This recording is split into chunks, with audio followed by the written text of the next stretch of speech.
Good afternoon. Christmas and New Year means 4 games in 11 days for the majority of football clubs. It's a crucial period in this football season. We're going to chart the closing stages of all this afternoon's matches. 3 days from Christmas, but here in the Final Score studio, no sign of 3 wise men. It's Mark Bright, Graham Poll and Les Ferdinand paying close attention to the Barclays Premier League matches underway. One result already in. Arsenal 2, Tottenham 1. More details on the way. Here's the latest news on this afternoon's 3 o'clock kickoffs. Sunderland were a single point above the relegation places ahead of an away game at Reading. Latest news from Roger Johnson. They're in trouble. Reading are ahead 1-0. Eva Ingemarson, the goal scorer. Ball in from the right-hand side. Headed goalwards by Sonko. Good save by Craig Gordon. Restored in goal for Sunderland this afternoon. Ingemarson followed in to score from close range. Reading have bossed it. Hunt is at the post. Gordon saved well from him before half-time. Sunderland's only chance of the game of real note. One for Andy Cole just 4 minutes in. Denied by a Harneman double save. Sunderland up against it here. Reading lead 1-0. 2 points out of 15 for Tranmere Rovers and a goal down at Luton. Davio Edwards on 70 minutes. Luton 1, Tranmere 0. It's 5th versus 7th at Anfield. Damien Johnson is watching the Liverpool-Portsmouth game. Yeah, Liverpool 3, Portsmouth 1. Fernando Torres' 12th goal of the season looks like making it safe for Liverpool. They're, of course, looking to arrest a run of 3 straight defeats. Liverpool led at half-time and looked comfortable. Yossi Benayoun's spectacular volley and a Sylvain Distin old goal. But Pompey fought back in the second half. Benjani's well-taken goal made it 2-1. But Liverpool's top scorer struck a few minutes ago, side-footing home after David James had smothered Ryan Babel's run on goal. It's 3-1. 100% at home in the league, only 6 points from 24 away, and 4th place Manchester City are playing away at 8th place Aston Villa. Ivan Gaskell reporting. Into the last 20 minutes here, Villa 1, City 1. Villa largely on top since Rolandi Bianchi slid Manchester City into an early lead here at Villa Park. John Carews led Villa gamely up front. He scored their goal, rattled the post and rattled most of Villa's defence, City's defence too. 2 Villa efforts have been volleyed off the City line. Villa's manager Martin O'Neill's getting more excited than my pre-Christmas children. Now that takes some doing. Absolute meltdown on the touchline. In the words of the great Michael Winner, calm down, dear. 1-1 here. It was yesterday that Fulham became the latest Premier League club to part company with their manager. Third bottom Fulham playing second bottom Wigan. Jake Humphrey is at Craven Cottage. Well, Ray, the North London derby may get the tag of the day's glamour tie, but if it's Premier League status, reputations and jobs that are at stake, then this is the day's most important game. Fulham, with caretaker manager Ray Lewington making 2 changes to Laurie Sanchez's last lineup, which was a defeat to Newcastle, will be pleased with the endeavour shown by his side, particularly Diamanti Camara, but as things stand, it's not been enough. So far, it really has been a season of second-half setbacks for the Cottagers, and against the run of play, former Fulham midfielder Chris Brown lofted the ball into the box where Marcus Bent was waiting. He powered home. It's the same old story for Fulham, who've lost their last 3 without scoring. And Bolton versus Birmingham was 5th bottom versus 6th bottom when the game kicked off. Richard Askham reporting. We've just had a goal, Ray. It's 1-0 to Bolton Wanderers. A deflected cross from the left-hand side. A mistake by Stephen Kelly in the Birmingham defence. And El Hadj Diouf kept his composure and steered the ball into the bottom right-hand corner. Before that, Kevin Nolan had the ball in the net for Bolton, but it was ruled out for offside. Before this goal, it was a very, very tight game. I was going to say that 1 goal will win it. The home fans will hope that that is the case. 1-0 to Wanderers. Macclesfield haven't won in 4. Wycombe have a great home record. Wycombe have taken the lead with 17 minutes to go through Scott McLeish. Wycombe 2, Macclesfield 1. 7 points out of 9 for Middlesbrough, their best run of the season so far. Steve Sutton's watching their home game with West Ham. In the final stretch now, Rain, it's Middlesbrough 1, West Ham 1. Both goals coming towards the end of a good first half. David Wheater for Middlesbrough with a simple tap in from close range, and Dean Ashton with a reply, an absolute belter of a drive from just outside the box. Best chance of the second half to West Ham on 52. A free kick 30 yards out, and Alberto Solano got it over the wall. It was goal-bound, but for a brilliant save, tipping over by Mark Schwarzer. No breakthroughs the second half. It remains 1-1. Still time for scorelines to change in all those games. The Arsenal-Tottenham match finished 2 hours ago. Steve Wilson was at the Emirates. Arsenal's 20th North London derby without defeat. The 3 points means that they will be top on Christmas Day, but they were really pushed by a Tottenham side who will look back on a Robbie Keane missed penalty with 18 minutes to go when the score was 1-1. Almunia saved it, and 3 minutes later Arsenal substitute substitute, Nicholas Bentner, headed home unchallenged from a corner to put Arsenal back in front. That after Adebayor had got the first just after half-time. Robbie Keane also hit the bar with a volley from close range for Tottenham. This all in the second half after a monumentally uneventful first half, but Arsenal stole it by 2-1. They lead the table by 4. Manchester United at home to Everton tomorrow, by the way. Chelsea away at Blackburn. Stoke 3, West Bromwich Albion 1. Looks like West Bromwich Albion are moving off the top of the Championship. Les, Spurs had a great chance. 1-1 and a penalty, only themselves to blame. Yeah. I was encouraged by their performance today, and I think if they had taken their chances, Robbie Keane had a great chance that hit the bar from 6 yards, and he had a penalty as well at 1-1, which would have probably won the game for Spurs, but unfortunately he missed a penalty, and you just felt being off for 3 games. He was a bit ring rusty, but I was encouraged by the performance. Obviously disappointed because they lost against Arsenal. Thanks, Les. Back to Craven Cottage, a goal. Jake Humphrey. Well, Ray, could it be Clint Dempsey's most important goal of his career? It's 1-1 now here at Craven Cottage. I think one of the reasons Laurie Sanchez may have lost his job was that the home fans weren't too pleased with his long ball tactics. Well, it was a long ball up into the penalty box. It pinged around, came back into Clint Dempsey, who didn't get the best of purchases on the shot, but it was enough, and it nestled in the back of the net. It's 1-1. That was an important finish. It was a good finish. Yeah, I mean, good finish from Clint Dempsey, yeah. I think it was just down at the near post, but I think it was Cameron who had the shot across the box. It was scuffed it right across to Clint Dempsey. It wasn't a pass. But, they're 1-0 down, as we said. They've sacked the manager. They're looking for a response from the side. They're back in the game. Graham, I've noticed Martin O'Neill getting quite irate on the touchline of Villa Park for the Villa-Manchester City game. Has he got a point? Yeah, I think he has. The first half was a good game of football. It started off with City going up and Villa coming back. It was a good game. John Carew has played ever so well, and he's got a little bit of treatment from the City players. And all too often the referee seems not to have got those decisions right. So you can see him getting irate, but he's got to calm down. He's got to keep himself. And he's been sent off once this season already. Let his players do the talking on the field of play and let the referee get on with his game. Martin O'Neill quite irate. Sven, very calm as usual. In the SPL today, Motherwell are playing Falkirk, 3rd against 9th at kick-off. Brian McLaughlin reporting. And it's Motherwell 0, Falkirk 3. A couple of goals from Michael Higdon within 15 minutes of the second half, quickly followed by a neat finish from 12 yards by Patrick Craig, but it's been far from one-way traffic. Falkirk keeper Tim Krul has twice saved from point-blank range from substitute Darren Smith, and also Scott Arfield's gone close for Motherwell, but with just 11 minutes left for play now, it's Motherwell 0, Falkirk 3. Some communication problems to Celtic Park, but Hibs are 1 goal up, and Celtic having given away 7 points of the last 12, and Rangers with 2 games in hand and only 2 points behind them and playing Aberdeen tomorrow. Every chance that Rangers could be taking the leadership of the SPL. In the Coca-Cola Championship, today signals the halfway point of the season. 23rd league games drawing to a close now. 4th place Stoke playing top of the table West Bromwich Albion. David Garrido at the Britannia Stadium. Looks like this one's done and dusted, Ray. Stoke 3, West Brom 1. A superb hat-trick for Ricardo Fuller, making it 11 for the season for him. The first 2 before the break, mere stocking fillers, really. The last had all the trimmings. Fuller set free on the left-hand side. Completely did Albion centre-back Pele for pace and skill. Couple of step-overs, creating the space in the box. A classy side-footed finish. Merry Christmas, Stoke fans. West Brom have pulled one back since, a far-post header from Roman Bednar, but surely it's too little too late. Stoke 3, West Brom 1. Watford going top of the Championship. Back to the Reebok, a goal, Richard Askham. Yes, it's gone to Bolton, Ray. Bolton 2, Birmingham City 0. It was an absolute shocker from a Birmingham City point of view. A throw-in aimed at his own keeper by the Birmingham player. Nicholas Anelka was lively to it. He stole the ball. He rounded Mike Taylor in the Birmingham goal and walked it into the net. The game is over now. Bolton 2, Birmingham 0. No win in 10 for Scunthorpe, but Norwich have taken the lead through Jamie Curitin with 12 minutes to go. Scunthorpe 0, Norwich 1. Norwich only a point above the relegation places. What was going on in the Bolton game there? That was an awful goal to concede, wasn't it? They've gone 1-0 down. They've got a throw in, and I think it's the right-back's trying to throw it back to the goalkeeper and just obviously doesn't see Nicholas Anelka, who just picks up the ball, skips around the goalkeeper and slides it in. And that's, I think, it's 10th goal of the season. 2 important players for them, Juve and Anelka, important for Gary Megson, and they've come up trumps today. But Birmingham are wearing bluish shirts with red shorts. It just doesn't work, honestly.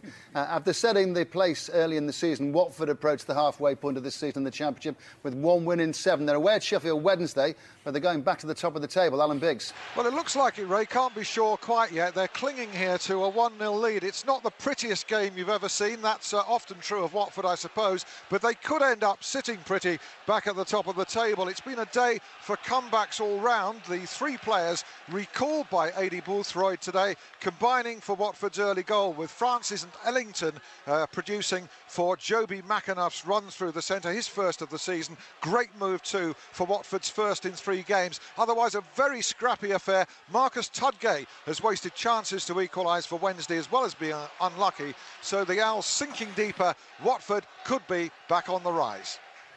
Stockport and Grimsby both won the last 2 games.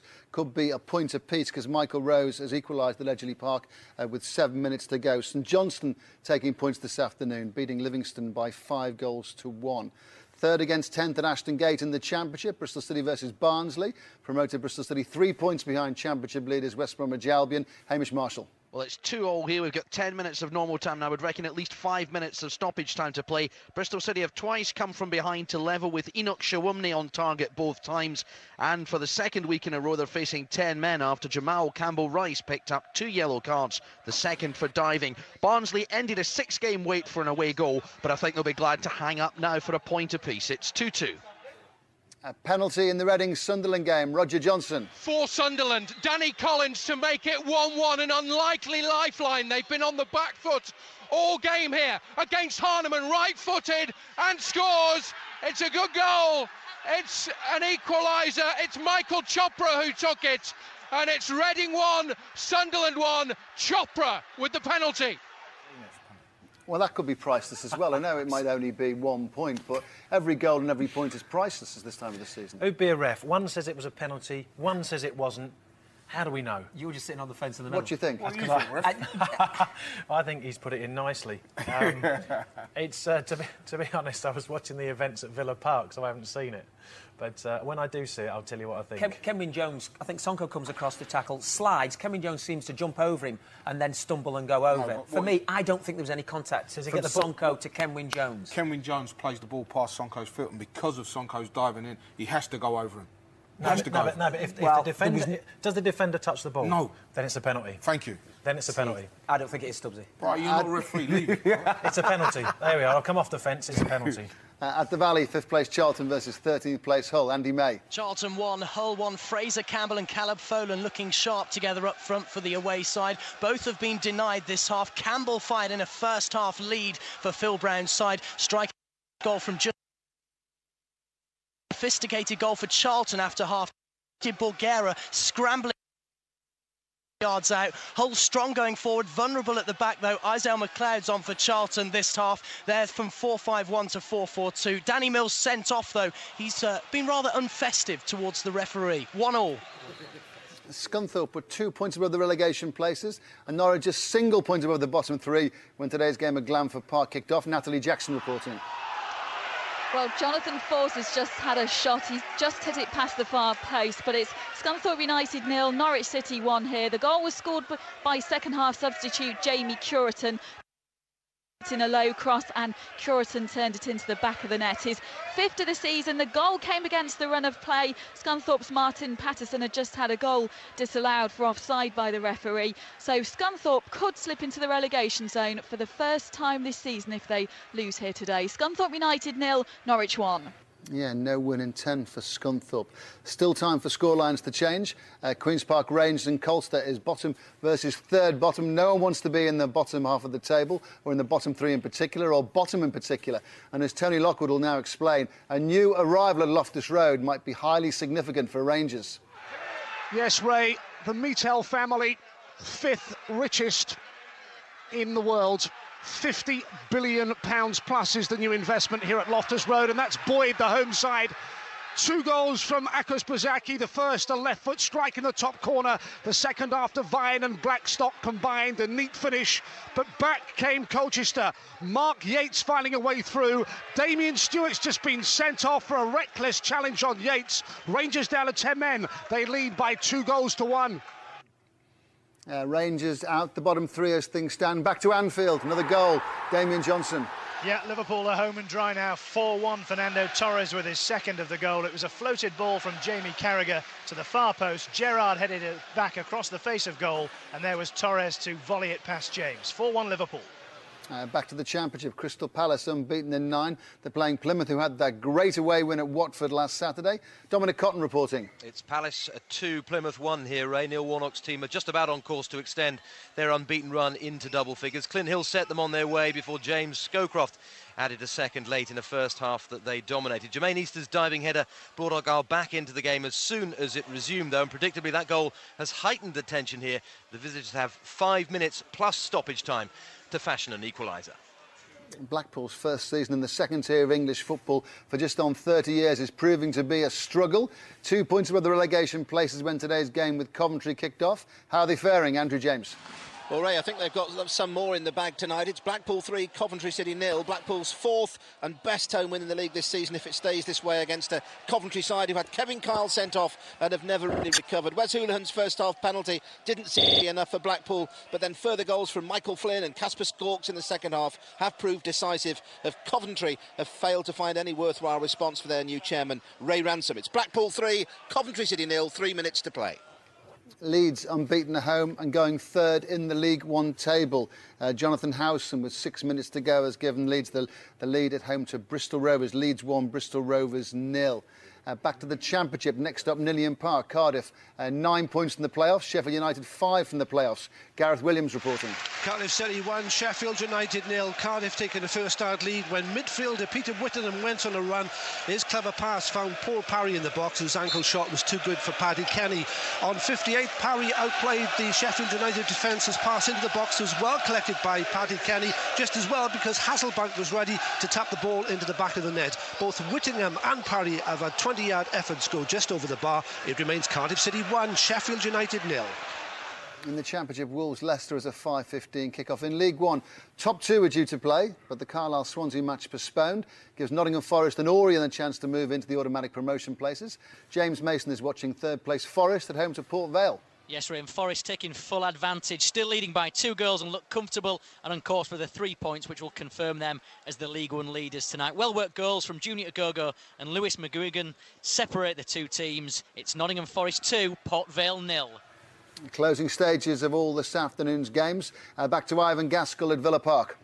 Yes, Gabby Agbon-Lahore might just have done a little better just moments ago, but Joe Hart raced out to block his efforts. Earlier, Nigel Rio-Coker had got Villa into a 2-on-1 situation, but he couldn't quite find his co-striker, and the move broke down. At the other end, well, City's attempts on goal have been sporadic, but Garrido crossed and Petrov put well wide when he really should have done better. It's 1-1. Third bottom playing second bottom at Craven Cottage. Both teams looking for a winner. Jake Humphrey.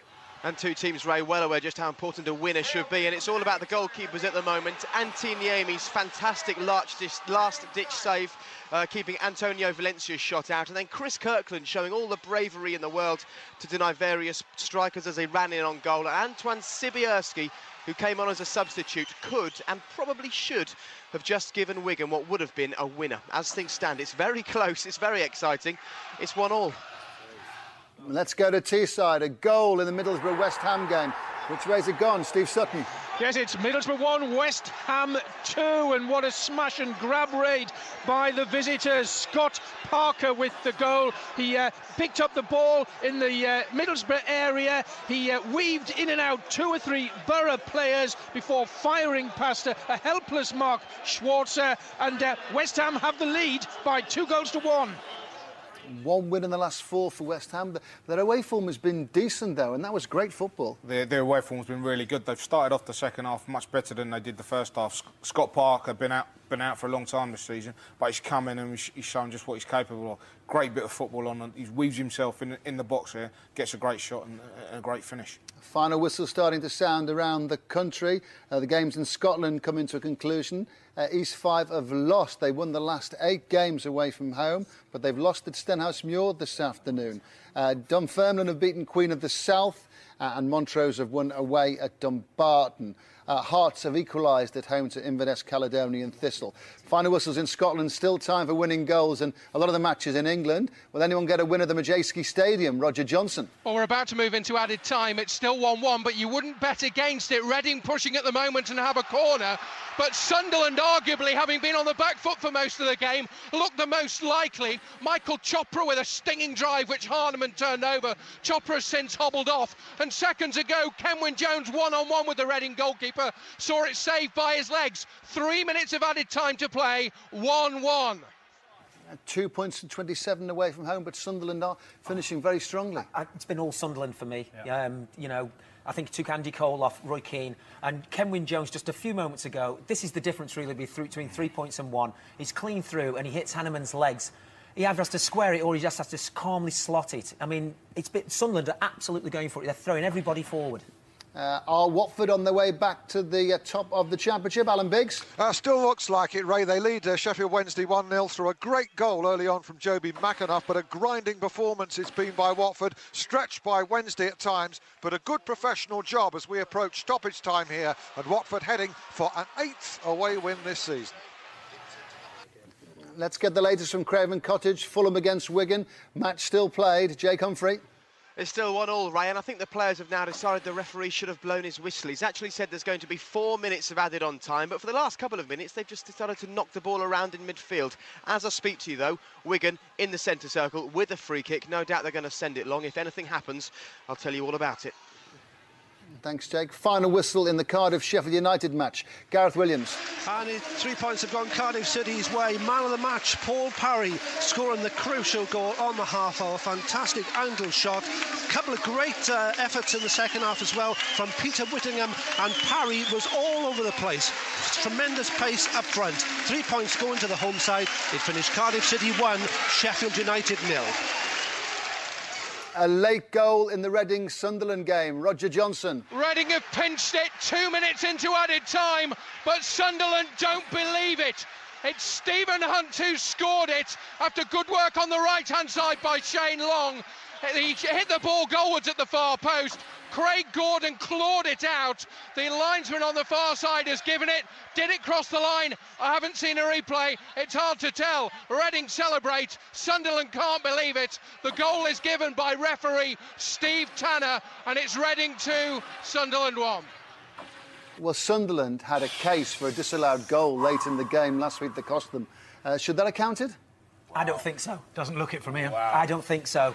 Because, first of all, we all said, what a great save. And Hunt hits it down to the turf. I think he comes across the goal. It's very, very and tight. It's so close. It's in. It's in. No, it's not all of it. Not all of it. Not all of it's over the line. I mean, the one thing I would say is we haven't got a great angle on it. The assistant referee's in line. He should only give it if he's certain. So he must be certain. Well, it could cost Sunderland dearly. Full-time at Anfield, Damien Johnson. Yes, Ray, Liverpool 4, Portsmouth 1. 2 second-half goals from top scorer Fernando Torres killed off Pompey's hopes of a fight-back and ended Liverpool's run of 3 straight defeats. The home side had been comfortable. Jose Benayoun's spectacular volley put them ahead. A Sylvain Distin own goal made it 2-0. Liverpool were playing with tempo and shifting impressively through the gears. But Portsmouth improved in the second half. Benjani's neat finish gave them hope, but then Torres struck. A side foot finish made it 3-1. A lovely volley from Gerrard's header made it safe. Pompey's impressive run of 6 consecutive victories on the road comes to an end. Liverpool's Premier League campaign back on the road. Final whistle at Ashton Gate, Bristol City against Barnsley. Hamish Marshall. No, we don't know the final whistle yet, Ray. We've got about 2 minutes to go, but Bristol City have left it late, but they are getting the points here. They're winning by 3-2. Substitute Darren Byfield inside the penalty area on the end of a controversial free kick. City are taking the points and staying third tonight.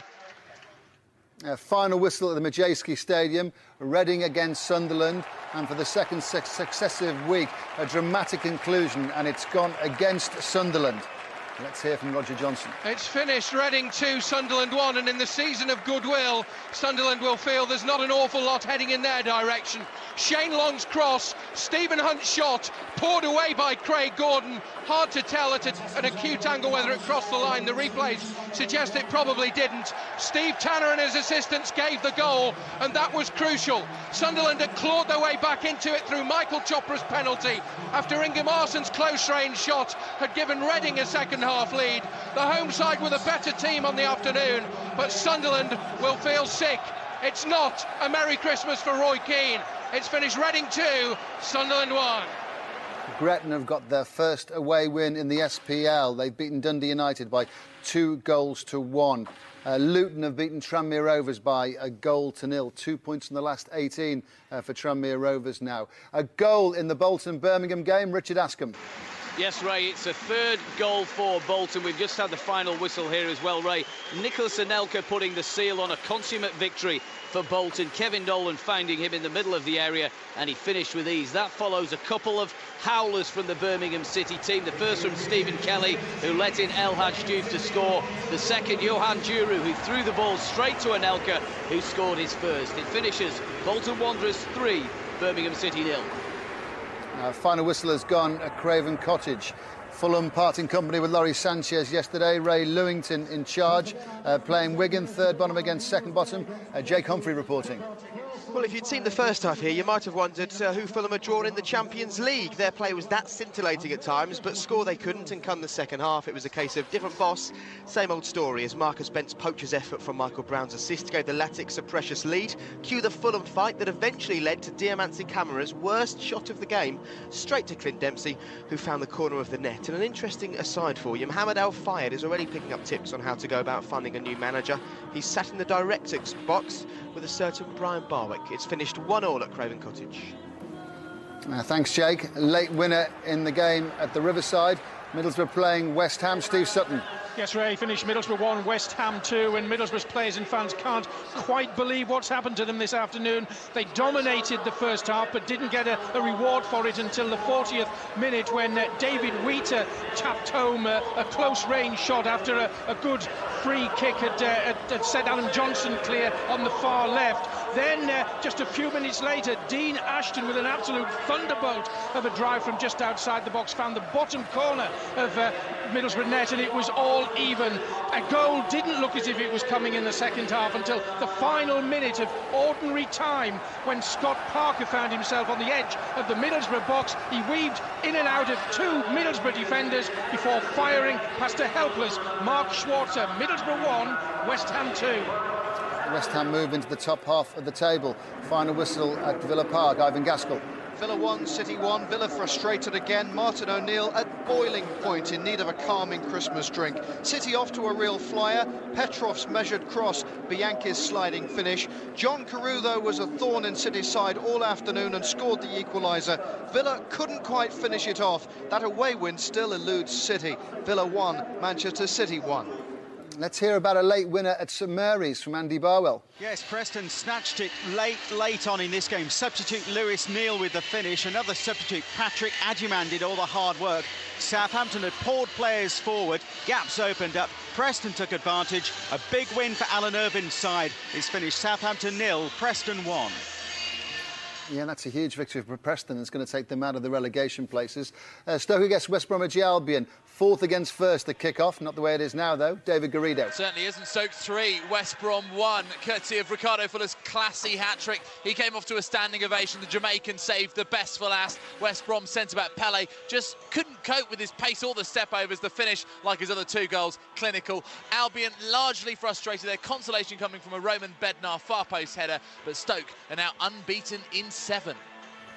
And Motherwell against Falkirk in the SPL. Quite a shock. Brian McLaughlin. It certainly was, Ray. It finished Motherwell 0, Falkirk 3. A double from Michael Higdon, followed by a clinical finish by Pat Craig, low right into the bottom left-hand corner of the net. The home side would have leapfrogged Rangers into second place had they won this afternoon, but it wasn't to be. It finished Motherwell 0, Falkirk 3. An equaliser for Celtic, though, late in the game is sparing their blushes somewhat. They've given away 7 from 12 before this game. Getting a late equaliser at Celtic Park at home to Hibs is, well, it's helping the situation somewhat, but it's not good to say the least. Nottingham Forest against Port Vale. Forest taking the leadership of League One. James Mason. Yeah, Forest 2, Port Vale 0. An easy 3 points for Forest this afternoon, and the perfect start to the Christmas period for Colin Calderwood's men as they top League One, as you say, Ray. On today's evidence, they deserve it. Well-worked goals in each half from Junior Gogo and Lewis McGugan, sealing the points, 2-0. Now let's hear about the Celtic-Hibs game now from Ian Turner. Another 2 points have slipped away from Celtic, and that one just with... Now they have won just one of their last 5 games. The champions fell behind with a superb goal from David Murphy, who played a lovely 1-2 with Buzelan before unleashing an unstoppable shot. Celtic substitute Jiro Jarosik equalised from close range 12 minutes from time, and Venegur of Hesselink almost won it at the death. Celtic won, Hibs won. Well, today's games are the first of 4 in 11 days for the majority of clubs, and Tim Goodgin will confirm the final scores.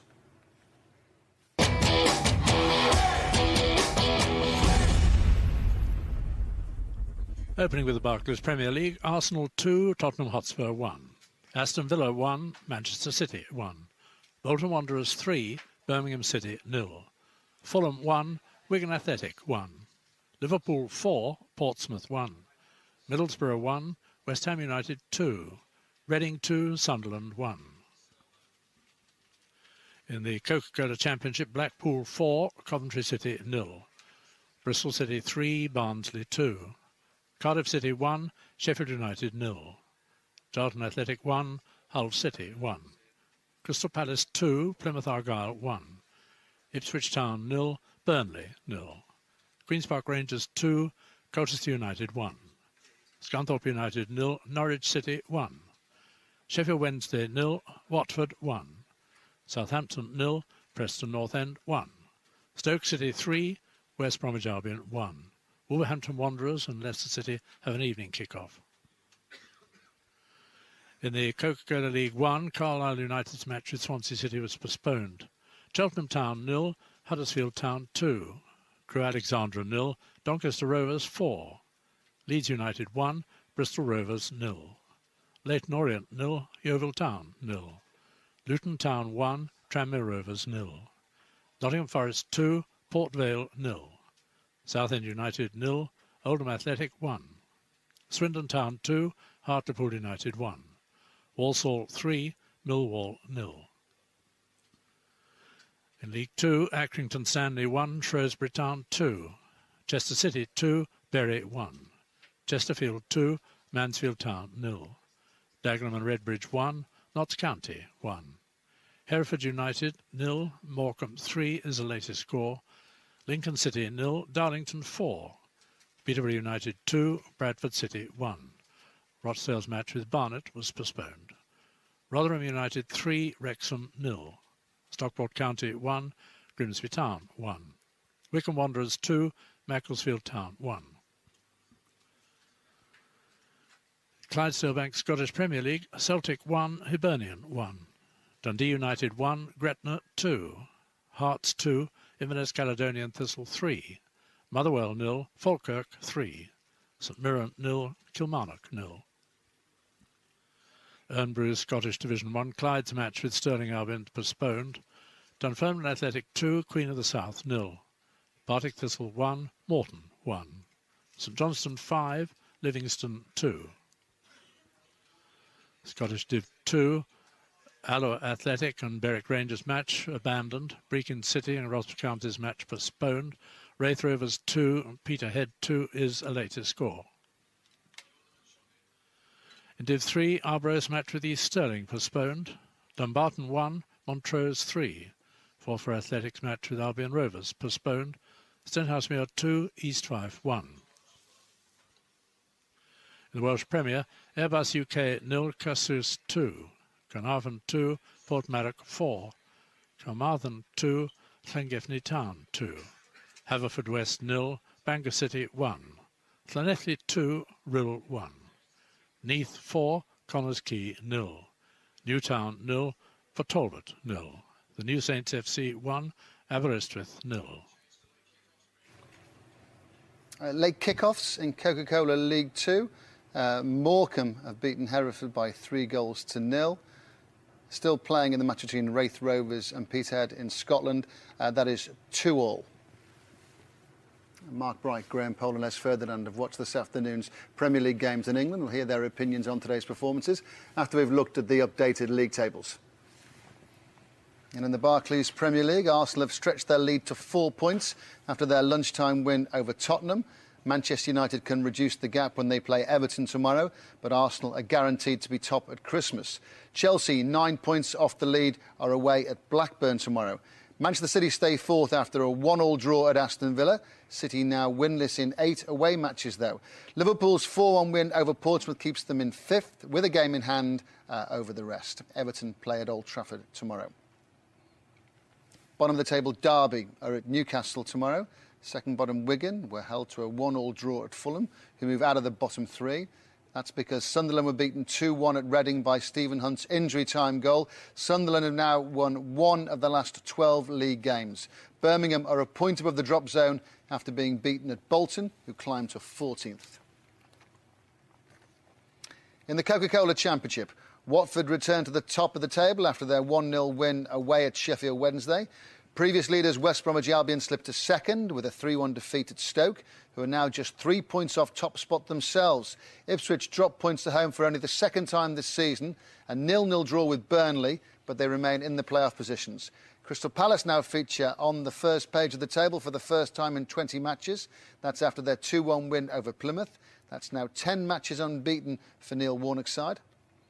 Colchester United slipped to the foot of the table after losing 2-1 to Queen's Park Rangers, who were bottom at the start of play but are now right up to 21st. Preston North End left it late, but they won at Southampton to move out of trouble. Leicester City tumble into the relegation places for the first time this season. They play away at Wolves later this evening. Scunthorpe also occupy a relegation place. They're 10 games without a win. They lost 1-0 to improving Norwich this afternoon.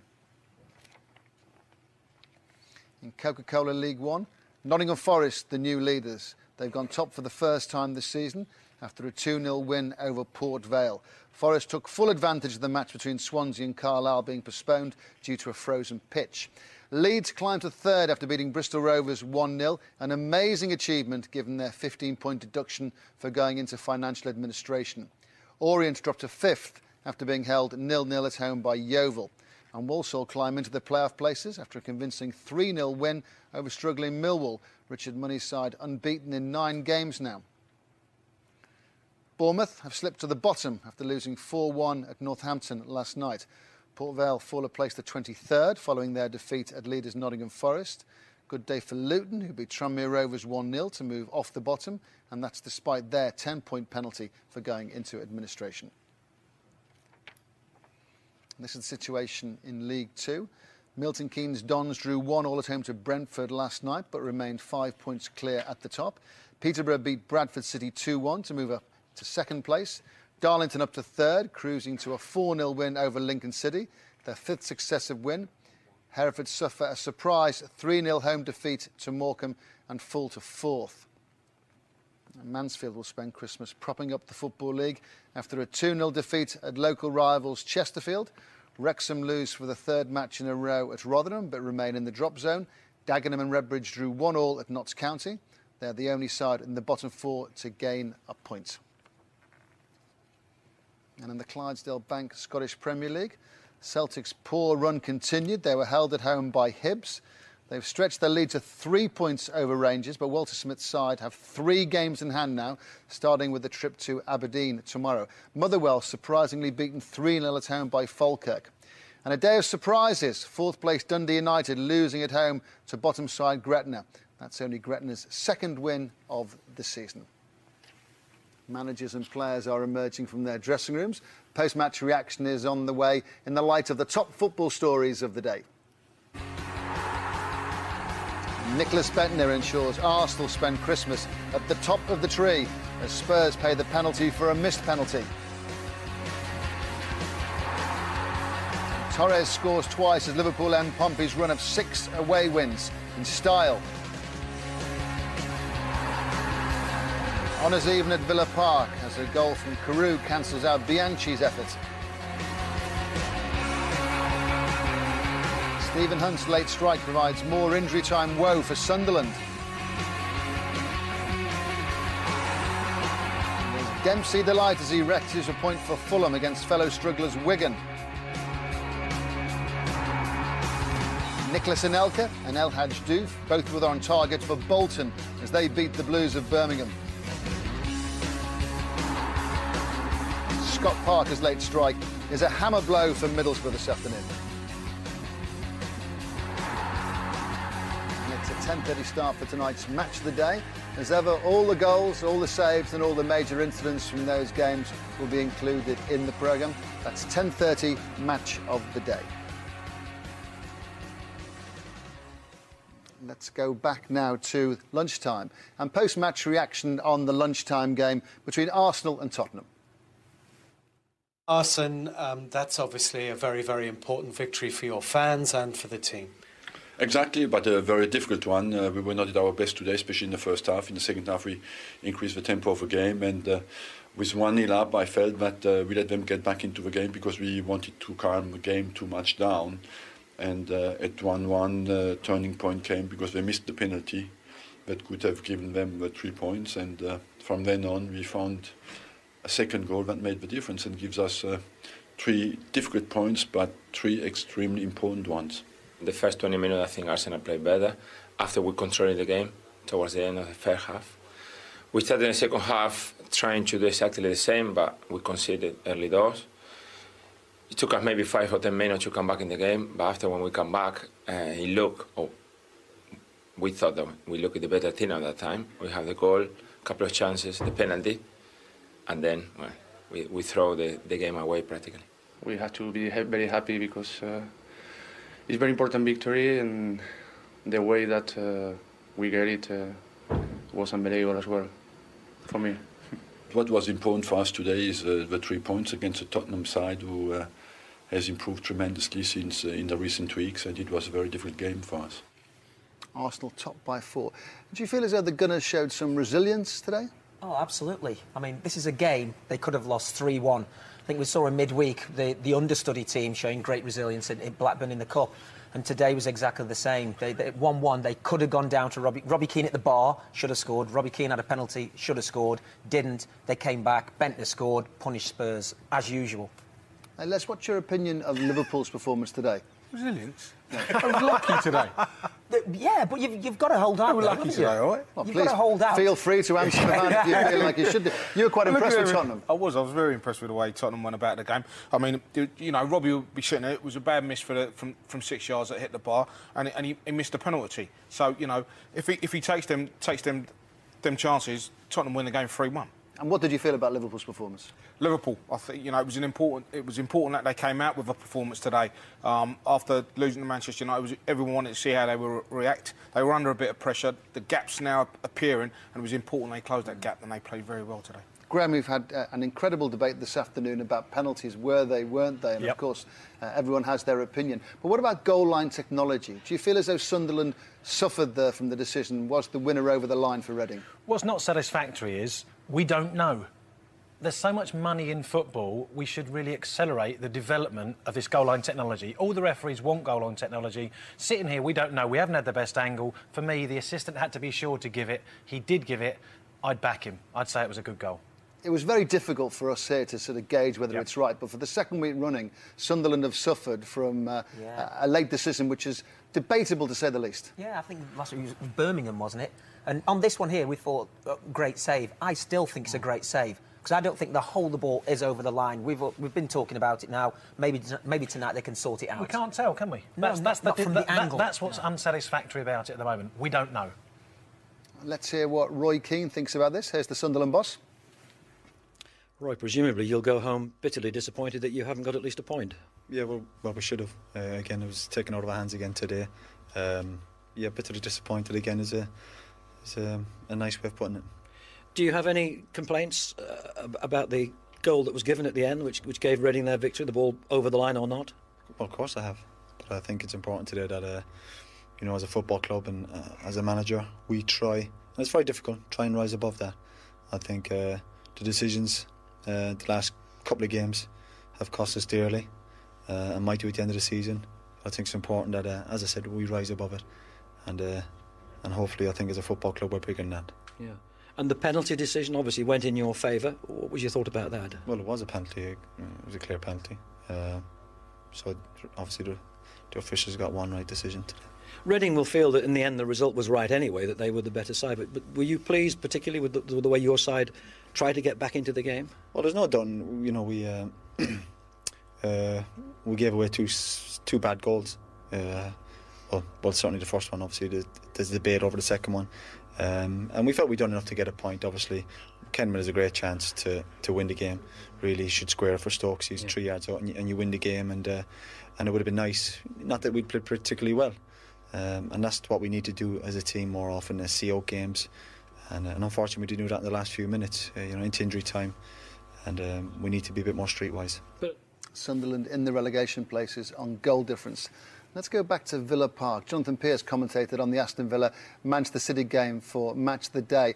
Wasn't there an incident in that game where they were debating whether something was over the line or not? There was, Ray, yes. It was 1-1 at the time. Bianchi had slid in to put Manchester City ahead, and John Carew, with a power run straight out of the Les Ferdinand, Mark Bright textbook of strong centre-forwards, had levelled, and then 20-odd minutes gone, Hart came for a cross, flapped at it, Bonlahor poked it towards the goal, and Alano swept his left foot to clear it away. I saw repeated replays. From this angle, I wasn't sure. I think it was off the line, but I couldn't be sure. Neither could the assistant, therefore he couldn't give a goal, of course. We need cameras on those goalposts. We need the technology that Graham is talking about, that referees are talking about, to make sure these decisions are swept away. In the end, though, Ray, I feel a little bit like, Christmas Day. The game started so brilliantly. Christmas Day, when you see that brilliantly wrapped present, looks lovely on the tree, and it turns out to be a pair of socks. So I feel like the game just went away to nothing. I feel disappointed. Those socks.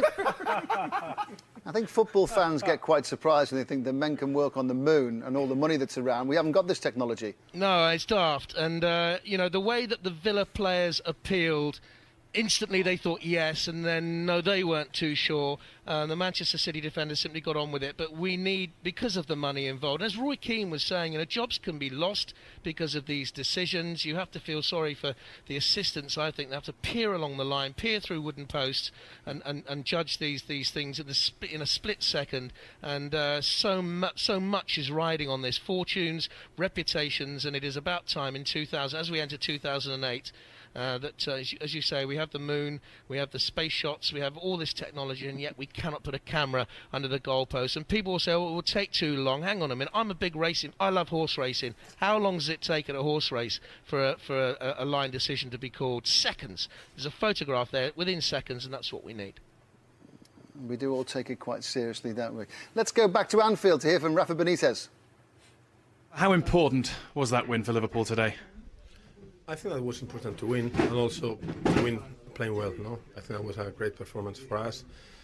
We scored 2 goals in the first half, playing well, creating chances. And after the second half, for maybe 10 minutes, we were a little bit nervous. But as soon as we scored the third goal, the game was open again, and we had more chances. What did you say to your players? That first half display must have been one of your best this season. No, just to say, we know that it's an important game for us. We know that we are close to the top of the table. Try to do your best, and I think that all of them, they were really concentrated, focused in the game. Understandably, you keep saying one game at a time. Have you in your mind got a target for points from these run of games? No, I think that we need to win a lot of games in a row if we want to reduce the gap. But it's clear that if we can win the next game, maybe we'll be closer, and we need to think about the same against City. You mentioned there was a nervous period in the second half when Portsmouth scored. Were you a little concerned?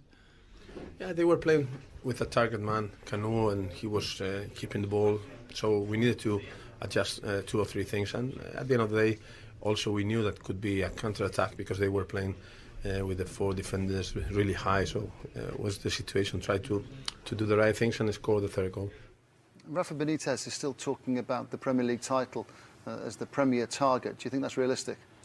Not at this moment in time. I think you need to win it, he's got to play his strongest team, and he doesn't do that every week. So Champions League, better for Liverpool to go for? Yeah, without a doubt. They've got all the ability, but none of the consistency that's required to win a league. They're much better equipped on that inconsistent form to win a cup. I wonder if I don't think their squad's stronger. Yeah. I don't think it's as strong. You can see Arsenal's understudy team, how good they are playing in the cup. I think Manchester United's squad's better. I think they're 13 points behind. And as 2007 draws to a close, 9 days to go in fact, in time to look ahead to 2008. And sports-wise, there's a selection of what will be on the box.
lot to look forward to in 2008.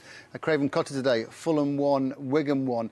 Both these teams in relegation trouble, and Fulham having parted company with manager Lawrie Sanchez yesterday. Ray Lewington is the caretaker boss, and here he is. Do you think a point for Wigan will be... they'll be happier with a point than Fulham are? Yes, because you have to win your home games, there's no doubt about that. In the position we're in, we need to win our home games, but it's been a funny sort of week this week, and the one thing I was hoping for, that the spirit would be okay, and we showed spirit, and it's really good. There's a few technical things that we can sit down and talk to them tomorrow, which we will do, but in terms of spirit, they haven't given up hope, and they've really given a good account of themselves today. How's it been for you to come in at such short notice and take charge of things with Laurie only leaving the club yesterday? Well, it was slightly strange because obviously I drove in, for training, ended up being the manager. But I've got plenty of experience, so it wasn't no big deal for me. I got out there and we trained, and as you can see, they responded really well. Lots of names, of course, been linked with the job. Would you say that your hat's in the frame?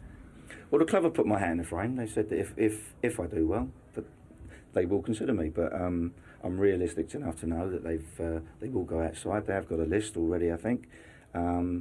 Maybe I'm one of a few, but if it doesn't happen, then there's no problem from that from me. I should just do the best I can while I'm in charge and see what happens from there. Lots of games now in quick succession. How long do you expect to be in charge for as a caretaker? No idea. I've got no idea, and I'm really not interested in it. It's just I will just carry on until told otherwise. So we'll go in tomorrow and we'll prepare for Tottenham. If by the game at Tottenham there's someone else in charge, then fine.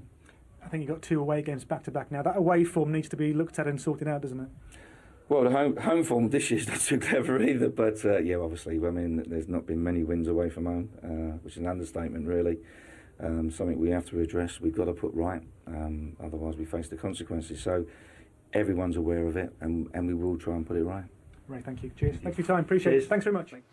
Quick reminder for news on all today's football and for sports news across the board. The BBC Sport website is constantly being updated. Right decision or wrong decision to part company with Lawrie Sanchez for Fulham? I think that the only thing I don't understand is why Friday before the game on a Saturday. Timing was strange, but probably the right decision because it's all about winning games. He's played 22, only won 3, and although he's only won 3 games, they're still they're not adrift of any of the other teams. So right time for another manager to come in and try and get a response from the players he's got there. Cynics will say it's because John Collins has become available from Hibs, but we have no knowledge of whether that's accurate or not. But right decision or wrong decision on what you've seen of Fulham this season? It has to be the right decision. I mean, Sanchez has bleated about being unlucky with refereeing decisions all the time, and it doesn't happen that way. There's the odd game or the odd point you might lose. You've got to look, as Les has just said, 22 games, only 3 wins, and you've got to give the new manager a chance to get the squad sorted before the end of the season. So right decision, right time. What do you think, Mark? I think £25 million spent. I think he's had the backing of the board. I think the points tally speaks for itself. It hasn't worked for him. The people he brought in haven't scored goals, and they're in the position they're in because of that. Bolton have a new manager. They parted company with Sammy Lee earlier in the season. Bolton fans didn't want Gary Megson, but the club have had a good run of form and they've moved into a position of where they're now a couple of points above the relegation places. They beat Birmingham today, and let's hear from him.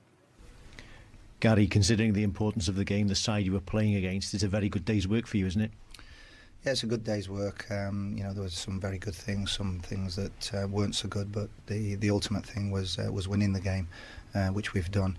Probably the scoreline doesn't suggest how close the game was for most of it, but it's a great day for us to beat somebody in the same region as ourselves in the division and get a clean sheet on the back of what was extremely poor defending last week. There's been a big improvement, and that's a standard now that we've got to get or we're going to attain more often than not.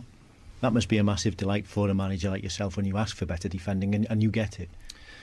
Yeah, and Andy Bryant's come in. He's made a bit of a difference for us today, but the other 3 lads have all played better than they did last week, and that gives you something that if you're solid at one end and you've got the quality that we have got, you know that over the course of 90 minutes we will get opportunities. And in the first half we came a little bit alehouse ball. We were getting balls in the last third and just sailing it into what was a well organised 9 players. and we haven't got the players to cope with that. So the second half we did play a little bit more, took our time a little bit more, and as I say, with the quality that we have got in the side, we can cause anybody that we play problems. Bolton 3 points above the relegation places. Gary Megson is proving that for Bolton in the situation they were in, he's been the right appointment. Yeah, I mean, there was an outcry, wasn't there, from the fans when he got the job. What you have to do is, once you've given someone the job, give them a chance. We all said, can he keep Anelka, can he keep Juve? He kept them. Anelka scored something like 11 goals so far this season. The window's coming up. Will he be able to hold on to him? Graham, there's been a lot of discussion in the past few days about two-footed tackles. Do you think tackling is getting worse? Yeah, what's happened is the referees haven't quite picked up on it quick enough. I think players have seen other players getting away with it, and therefore it's coming in. Once referees start getting them right, I think it'll be stamped out very quickly, and that's their responsibility. It's protecting those players before someone gets seriously hurt. Sir Alex Ferguson suggested that for some challenges there should be more than a 3-game ban. That would cut it out. Do you agree? As happens in other countries, a red card automatically has a 1-match ban. A committee then looks at it and says that should be 6, that should be 3, that should be 2, dependent on the severity of the foul or the situation. And I think that's a very good idea. Christmas, goodwill to all men, and we're talking about two-footed challenges, Les. Do you think the situation is getting worse? It is, and no one likes to see it. We've seen a lot of these two-footed challenges. The players know what the punishment is if you do it, and if you do it, I think you rightly so. And I like that idea that sometimes we look at tackles and we think he's definitely gone to hurt him there. So if you do that, you should face the punishment of maybe more than 3 games. Nearly time to close here on BBC One. But with a reminder that with so much football coming up over the next 10 days or so, we have several programmes lined up. The score from 2:30 via the red button and the website. And final score from 4:45 on BBC One on Boxing Day. There's a full fixture list next Saturday, the 29th. Same start time, score via the red button or the website at 2:30. Final score 4:30 on BBC Two. Same story on New Year's Day, same score time, same score channel. January the 1st. Wonder which clubs will have taken 12 points from 4 games over the Christmas and New Year fixtures when we get to 5 o'clock on New Year's Day. More reaction to today's results is on the way. Press the red button and follow the links. This is where we say goodbye to BBC One viewers. We wish you a very happy and healthy Christmas. Bye for now.